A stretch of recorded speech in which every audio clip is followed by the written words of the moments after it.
মনের আশা, আকাঙ্ক্ষা, ইচ্ছে পুরা হওয়ার আমল। যদি সন্তান অবাধ্য হয়, সেই সন্তানকে ফিরিয়ে আনার জন্যে যদি মাতা পিতার আকাঙ্ক্ষা থাকে তাহলে এই আমলটি করতে পারেন। স্বামী স্ত্রীর মধ্যে মনোমালিন্য, যদি স্বামী স্ত্রীর মধ্যে ভালোবাসা স্থাপন করতে চান তাহলে আপনারা এই আমলটা করতে পারেন। বন্ধুর সাথে বন্ধুর গরমিল, আপনারা ওই আমলটুকু করতে পারেন। এই আমলটুকু অত্যন্ত গুরুত্বপূর্ণ। পবিত্র কালামুল্লাহ শরীফের সূরা ইয়াসিনের দুটি বাক্য আমি আপনাদের সম্মুখে তুলে ধরতেছি। সেই দুটি বাক্যর আমল যদি আমি করি, আপনার আমার ইচ্ছে আকাঙ্ক্ষা আমার আল্লাহ কবুল করবেন। সুবহানাল্লাহ, সুবহানাল্লাহ, সুবহানাল্লাহ।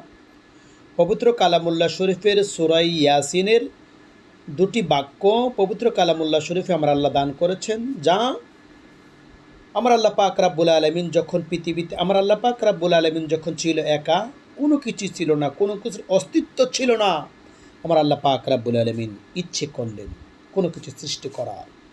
আমার আল্লাহ বললেন কোন হয়ে যাও, ফায়াকুন হয়ে গেল। তো কোন এবং ফায়াকুন দুটি অত্যন্ত গুরুত্বপূর্ণ বাক্য। আজকে আমি সেই দুটি বাক্যের আলোচনা আপনাদেরকে শোনাবো।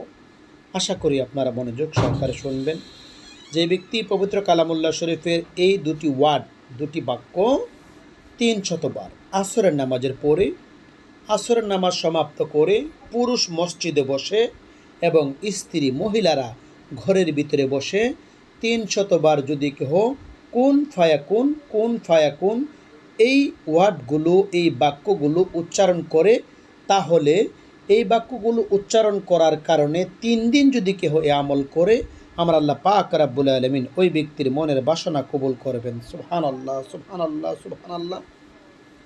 যদি কেহ 3 দিন আসরের নামাজের পরে 300 বার করে কুন ফায়াকুন এই আয়াতে কারিমাল আমল করে 3 দিন অতিবাহিত হওয়ার পরে আমার আল্লাহ পাক রাব্বুল আলামিন তার মনের নেক বাসনা আমার আল্লাহ কবুল করে দিবেন।